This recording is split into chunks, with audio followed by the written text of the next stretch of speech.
माता पिता के आंखों में देखिए, ये माता पिता की आंखों के चश्मे अब उतर जाएंगे उनके बच्चों की कामयाबी देखकर।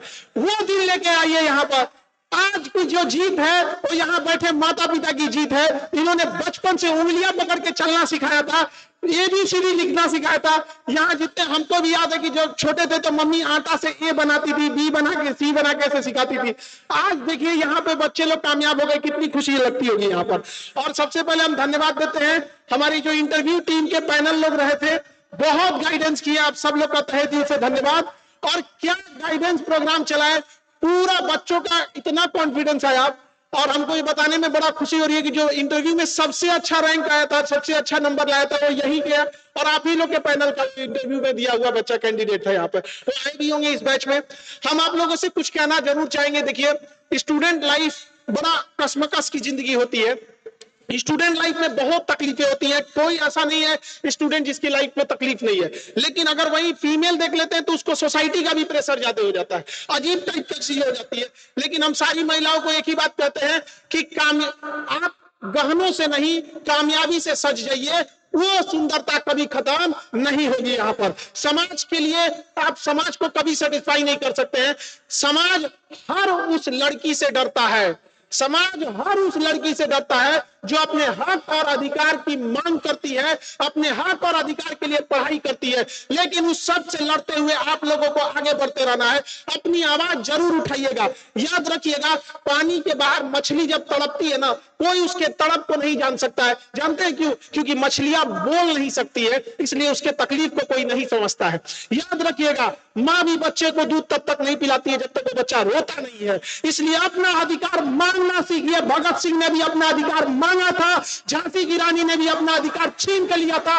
दुनिया में अधिकार कभी मांगने से नहीं मिलता, उसे छीन लेना पड़ता है। यहाँ सफल विद्यार्थियों ने यह साबित कर दिया है। चाहे तुम कितना भी टफ पीटी एग्जाम ले लो, चाहे कितना भी टफ तुम मेंस ले लो, इंटरव्यू ले लो, कितनी भी चार दीवारी कर लो, लेकिन उस गरीब के घर में पढ़ने वाले विद्यार्थी के हौसले को तुम कभी नहीं रोक सकते हो। सफलता कल भी पढ़ने वाले को मिलती थी, सफलता कल भी पढ़ने वाले को ही मिलेगी। इसलिए अपना जी जान लगा के झोंक दीजिए। और याद रखिएगा, खाली हाथ गांव लौटने से ज्यादा खतरनाक और कुछ भी नहीं हो सकता है। आपके माता पिता क्या मुंह दिखाएंगे समाज को, लेकिन यहाँ जो माता पिता बैठे हैं उनके दिल से पूछिए आज कितना गर्व महसूस होता होगा। उनका बेटा, उनकी बेटी आज कामयाबी लेकर इतनी अच्छे मुकाम पर लेके आए हैं। याद रखिएगा, माता पिता आपको पटना भेजे हैं, लेकिन आपकी कामयाबी आपके माता पिता को पटना लेकर आएगी इस स्टेज तक। क्या अपने माता पिता को वो दिन दिखाना चाहते हैं कि नहीं दिखाना चाहते? आप लोग दिखाना चाहते हैं कि नहीं? तो आप जी जान लगा के अपने आप को झोंक दीजिएगा। क्योंकि हम जिस समाज में रह रहे हैं, इस समाज के लोग को जो भावनाएं जो होती हैं, इस समाज में लोग जो खून खोलता है वो केवल धार्मिक मामलों पे खून खोलता है। कोई आपके गरीबी पे किसी का खून नहीं खोलेगा, बेरोजगारी पे किसी का खून नहीं खोलेगा, जो अशिक्षा फैली है इस पे खून नहीं खोलेगा। इसलिए समाज, याद रखिएगा, आपके संघर्ष में आपको अकेला छोड़ देगा। लेकिन जब कामयाब होइएगा ना, तो गूंगे भी बोल पड़ेंगे, दुश्मन भी बोल पड़ेगा। क्या बोलेगा? बचपने से पता था कि बहुत पढ़ने में तेज है, अरे तो और अगर आप खाली हाथ लौटे तो याद रखिएगा, गूंगे भी बोल पड़ेंगे कि कौन सी आता था। तो उनको मौका देना है, कोई मौका नहीं देना है। जैसे ये लोग आज यहाँ हैं, कामयाब होकर आए हैं, अगले दिन आप लोग भी यहाँ कामयाब होकर आएंगे कि नहीं आएंगे? याद रखिएगा, आपका बचपना अगर गरीबी में बीता तो इसके लिए कोई गुनहगार, आप गुनहगार नहीं है। लेकिन अगर आपके माता पिता का बुढ़ापा गरीबी में बीत गया तो इसके लिए केवल आप जिम्मेदार हैं। याद रखिए, भले माता पिता आपको महंगे खिलौने की दुकान पे नहीं ले गए हो, लेकिन बुढ़ापे में माता पिता को सबसे महंगी दुकान पे लेके जाना है और कहना है माता पिता जो लेना है ले लीजिए, कोई प्राइस टैग की मतलब नहीं है, कितने का प्राइस है उससे मतलब नहीं है। तो आपको ये चीजें कैसे मिल सकती हैं? केवल और केवल एक ही रास्ता है आपके पास। वो रास्ता क्या है? शिक्षा। वरना सोसाइटी के भरोसे मत रहिएगा। गरीब इंसान के पास भले अच्छे कपड़े हो ना हो, लेकिन एक बेजुबान पुतला जो कपड़े की दुकान पे बाहर टंगा होता है, वो एक गरीब से बेहतर कपड़ा पहन के खड़ा होता है। जिसके अंदर जान है उसको ना कोई कपड़े को पूछ रहा है, ना खाने पीने को पूछ रहा है, और जो बेजान है उसको सजा के टांगा हुआ है। ये है समाज हम लोग का। हम उस समाज में रह रहे हैं जहां वेद पढ़ने को तो बहुत मिलेंगे, वेद पढ़ लेते हैं हम लोग, लेकिन किसी की वेदना नहीं पढ़ पाते हैं कि क्या तकलीफ है उसकी। और इस वेदना का शिकार कौन होता है? आप लोग, बच्चे लोग। यहां जो सफल कैंडिडेट हैं, अपने दिल पे हाथ रख के पूछेगा कितनी तकलीफ झेल के आप यहां पहुंचे। स्टूडेंट की जेब खाली होती है, स्टूडेंट का जेब हमेशा खाली रहता है। क्या भरा होता है? तो उसकी आंखें भरी होती हैं, कभी उस सपनों से कि मुझे माँ बाप की गरीबी दूर करना है, समाज का नाम रोशन करना है, उन सपनों से आंखें भरी होती है। और कभी सिस्टम के कारण टूटे हुए उन सपनों से, आंसुओं से उसकी आंखें भरी होती है। एक स्टूडेंट का तकलीफ समझने वाला कोई नहीं है यहां पर। कोई समझ सकता है तो केवल आप, और आप अपने आप को झोंक दीजिए उस समाज को दिखाने के लिए कि हम हर चीज कर सकते हैं। जब छीनी हथौड़ी से कोई पत्थर पहाड़ तोड़ सकता है तो आप एग्जाम नहीं तोड़ सकते हैं क्या? अपने आप को कभी भी कमजोर मत समझिएगा। हर एक स्टूडेंट को कहते हैं, कभी भी स्टूडेंट को अपने को कमजोर नहीं समझना चाहिए। मेहनत पर भरोसा इतना रखिए जिसका कोई हद नहीं। लेकिन आपकी सालों की मेहनत को कोई बस 2 घंटे की परीक्षा में जब जज करने लगता है, और उस परीक्षा को भी जब कभी लीक कर दिया जाता है, कभी एग्जाम पोस्टपोन हो जाता है, तो ये बहुत दुख होता है। अभी 2 मंथ एग्जाम आप लोग का जो अभी जो एग्जाम था 26 जुलाई को, वो पोस्टपोन होकर बढ़ गया। देखिए, इतनी तकलीफ की बात है कि जैसे एग्जाम डेट बढ़ा है ना, बच्चे लापरवाह हो गए। जिस रफ्तार से पढ़ रहे थे ना, उसमें उनमें क्या आ गई है? कमी आ गई है। वही आप समझो, आपका कंपटीशन कितने लोगों से है? एक एग्जाम से ही है, और इसमें जितने सेलेक्टेड कैंडिडेट है ना, ये सब फिर फॉर्म भर देते हैं। इसमें से ज्यादातर फॉर्म भर देते हैं। फिर क्या तो किसी को रैंक सुधारना है, किसी को दोबारा एग्जाम देना है। जो सेलेक्ट हो गया उसको पता चल गया ना, तो आपको हर तरह से लड़ाई लड़नी है। समझ में आ रहा है कि नहीं आ रहा है? तो स्टूडेंट लाइफ में संघर्ष की कहानी होती है। सबका स्टूडेंट लाइफ संघर्ष से भरा होता है, लेकिन अंततः जीत भी किसे मिलती है? स्टूडेंट को ही मिलती है। इसलिए कभी अपने आप को कमजोर मत समझिएगा। बस स्टूडेंट से एक बात जरूर कहेंगे, देखिए, अपने आप को मेहनत में फ्राई कीजिए। जैसे तेल में फ्राई होता है ना, तो अपने आप को मेहनत में फ्राई कीजिए। और अगर हार जाए तो एक बार फिर से ट्राई कीजिए।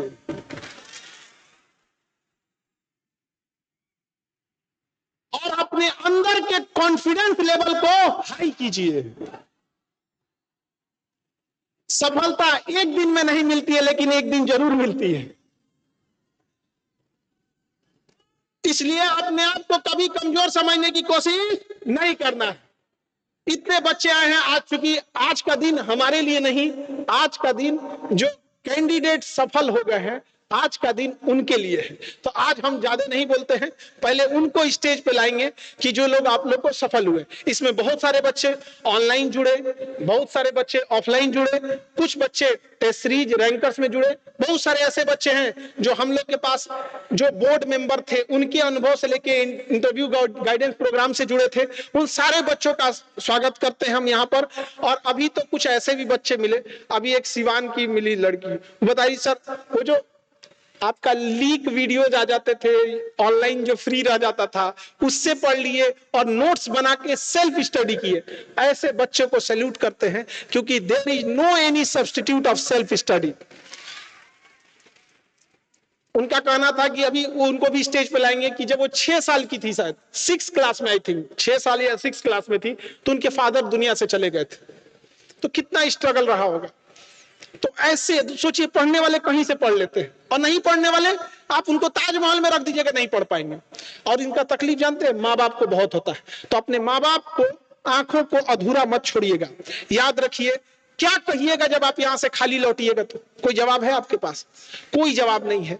सबसे ज्यादा तकलीफ आपके माता पिता को होगा, लेकिन वो लोग भी दिल पे पत्थर रख के आपको समझाएंगे कि कोई बात नहीं बाबू, क्योंकि उन्हें एक डर होगा कि कहीं आप फिर से कोई गलत कदम मत उठा ले। आप अपने माता पिता को भी सोचिएगा, जब पढ़ने से थक जाए तो एक बार जरूर अपने उस माता पिता को याद कर लीजिएगा कि माता पिता कितने मेहनत से भेजते होंगे पैसे। अभी आपके बीच में एक मिलाते हैं हम लोग यहाँ, वो काम करते थे अपने यहाँ पे, अभी सेलेक्टेड हो गए बीपीएससी वाले में। उनके पिताजी इसी बीपीएससी ऑफिस के आगे चाय बेचा करते थे। बीपीएससी आयोग के आगे क्या बेचा करते थे? चाय बेचा करते थे। आज उनका लड़का उसी बीपीएससी आयोग में जाके सेलेक्ट हो गया। सोचिए, तो ऐसे बच्चे हैं, सबका संघर्ष की कहानी रहती है। हम पहले टीचर्स लोग को एक बार बुलाते हैं, फिर एक एक करके सम्मानित करेंगे और प्रण लेंगे आप सब लोग कि अगली बार वहां बैठना है या स्टेज पे। वादा करते हैं ना? तो ये वादा टूटना नहीं चाहिए। जब अगली बार आप स्टेज पे आएंगे तो हम ये पूछेंगे कि पिछले साल आप इस ऑडिटोरियम में कहां बैठे थे, तो याद रहेगा ना? याद रहेगा? और जितने बच्चे लोग हैं, याद रखो, जब आप छोटे थे तो उम्मीद करते थे कि पिताजी मोटरसाइकिल दिला देते तो कितना अच्छा रहता। लड़का लोग का एक बड़ा शौक होता है कि मोटरसाइकिल दिला देते तो कितना अच्छा रहता। अरे बाबू, पिताजी मोटरसाइकिल भले ना दिला पाए, लेकिन आप अपने कमाई से पिताजी को 4 व्हीलर की चाबी जरूर दीजिएगा। देंगे कि नहीं देंगे? और लड़की लोग, ये कह दीजिएगा, गया जमाना जब 4 व्हीलर दहेज में देने के लिए लिया जाता था। अब हमसे पूछिए पिताजी, भैया आपको कौन सा 4 व्हीलर चाहिए, हम दिला देंगे। और जब तक नहीं दिला पा रहे हैं, क्योंकि आपको ईमानदारी से काम करना है, तब तक अपनी सरकारी गाड़ी में घुमा दीजिएगा वहां पर। और कितने भी आगे बढ़ जाइएगा, माता पिता का सम्मान हमेशा करिएगा, क्योंकि माता पिता का अगर आपको साथ नहीं देते तो आज आप यहाँ नहीं पहुंचते। ये हम गारंटेड दे रहे हैं यहाँ पर। ये एहसान मानिएगा उस माता पिता का, और कभी भी ऊंची आवाज में माता पिता से बात नहीं कीजिएगा। चाहे आप कितने बड़े अधिकारी बन गए, आप आज डीएसपी हैं, कल एसपी रहेंगे, आज एसडीएम है, कल डीएम रहेंगे और बढ़ते जाएंगे, लेकिन माता पिता के नजर में वही बने रहिएगा। ये आप लोग से हाथ जोड़कर निवेदन है यहाँ पर। और हमेशा सम्मान करिए, और कोई गरीब आपके यहाँ से खाली हाथ ना लौटे। और याद रखिएगा मेरी एक बातों को कि माधव मतलब ईश्वर, भगवान, अल्लाह, ऊपर वाला। तो माधव के बारे में कहा जाता है कि मानव सेवा ही माधव सेवा है। मानव की सेवा करेंगे तो माधव की सेवा अपने से हो जाएगा। पता नहीं किस रूप में आकर नारायण मिल जाएगा। आप ईमानदारी से काम करेंगे, क्या पता आपके ऑफिस में कोई फरियादी गरीब का रूप लेकर आपसे फरियाद लेके आया और आप जाने अनजाने में मानव समझ के उस माधव की सेवा कर चुके हो, आपको पता ही नहीं चलेगा। तो उस लेवल पे ईमानदारी पे आप लोग को जाना है, ताकि वहां आप समाज कल्याण, परिवार, गांव सबका भला कर सके। वहां पर आप लोगों को जाना, रात की मेहनत है, आप वहां जरूर जा सकते हैं आप लोग को। तो हम एक बार आप लोग को टीचर से मिलाते हैं, उसके बाद सिलेक्टेड कैंडिडेट लोग से।